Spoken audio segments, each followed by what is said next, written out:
Did Trump take a plane from Qatar? Reporters are demanding answers. A gift tied to Air Force One from a foreign government. Is this diplomacy or something much darker? Here's what Trump said and what he didn't. What happens with the plane is that, we're very disappointed that it's taking Boeing so long to build a new Air Force One. We have an Air Force One that's 40 years old. And if you take a look at that compared to the new plane of the equivalent, stature at the time, it's not even the same ballgame. You look at some of the Arab countries and the planes they have parked alongside of the United States of America plane. It's like from a different planet.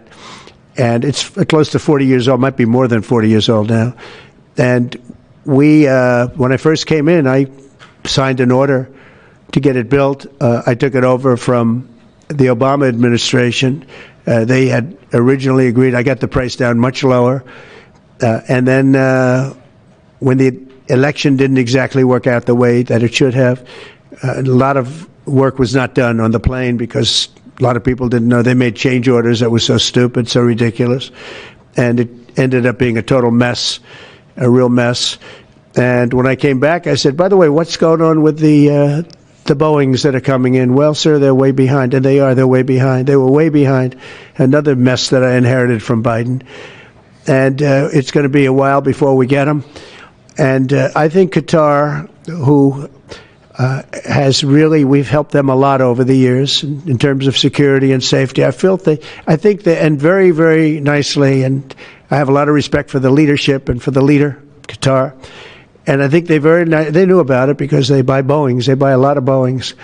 And they knew about it. And they said, we would like to do something. And if we can get a 747 as a contribution to our Defense Department to use during a couple of years while they're building the other ones, I think that was a very nice gesture. Now, I could be a stupid person and say, oh, no, we don't want a free plane. We give free things out. We'll take one, too.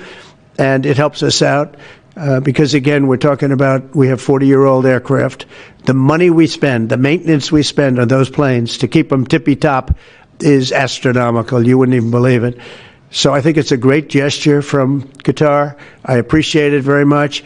I would never be one to turn down that kind of an offer. I mean, I could be a stupid person and say, no, we don't want a free, very expensive airplane.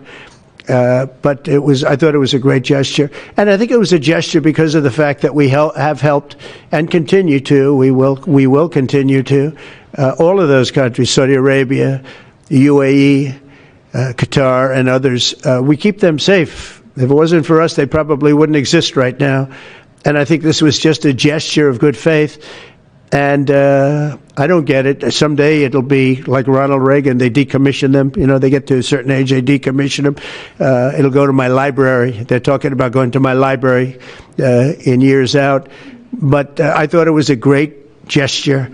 And it's something that was done by Ronald Reagan. They actually decommissioned the plane and he put it in his library. And it actually has made the library, I think, a Boeing 707. It's actually made the library more successful. So it was good. Do you plan to use the plane after you leave office? No, I don't. No, it would go directly to the library after I leave office. I wouldn't be using it. No.